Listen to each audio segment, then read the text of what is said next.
अपने ननिहाल से वापस आए तो उनको अयोध्या पहुंचकर अपने पिता के देहांत और राम के वनवास की खबर मिली, पर भरत ने राजगद्दी स्वीकारने से मना कर दिया। रानी कौशल्या से माफी मांगी। उनका हृदय इस खबर से व्याकुल हो गया। महर्षि वशिष्ठ ने कहा, अब राजगद्दी खाली नहीं छोड़ सकते।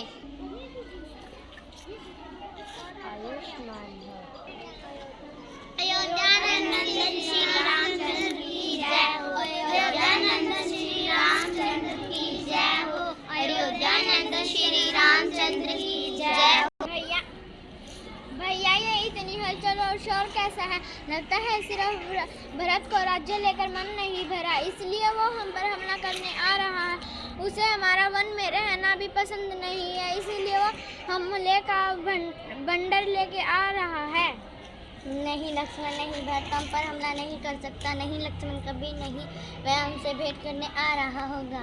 भैया, दो भाइयों की भेंट में सेना का क्या काम? प्रतीक्षा करो लक्ष्मण, इतना उतावलापन ठीक नहीं, जल्दबाजी में किसी भी नित्य पर उतना ठीक बात नहीं। आखिर भाई वो है, हमारा कोई शत्रु तो नहीं। आप लोग यहीं रुके। भैया भैया हमें माफ कर दो। उठो मेरे भरत और शत्रुघ्न।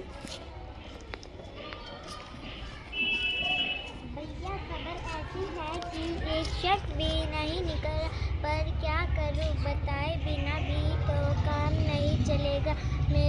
हमारे पूजनीय पिताजी दशरथ अब इस दुनिया में नहीं रहे। अरे ये क्या कह रहे हो तुम भरत? पिताजी उठो सीता।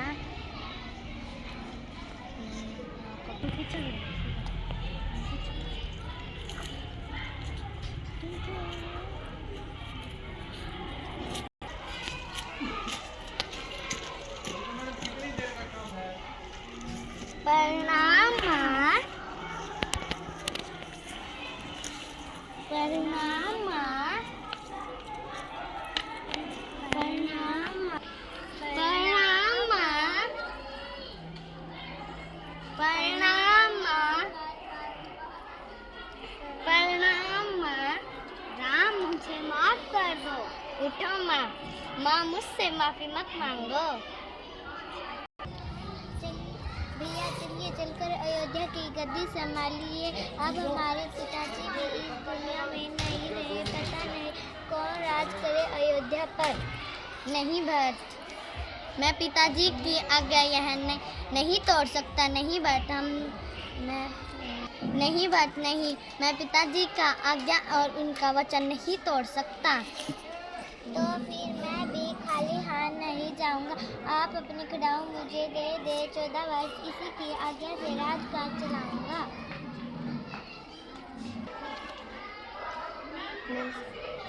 तुम सबसे बड़े पुत्र हो, तुम्हें यह कर्तव्य निभाना ही होगा। चाहे धरती इधर की उधर क्यों ना हो जाए, पर मैं पिताजी का वचन नहीं तोड़ सकता। तो यह आज्ञा निभानी ही होगी।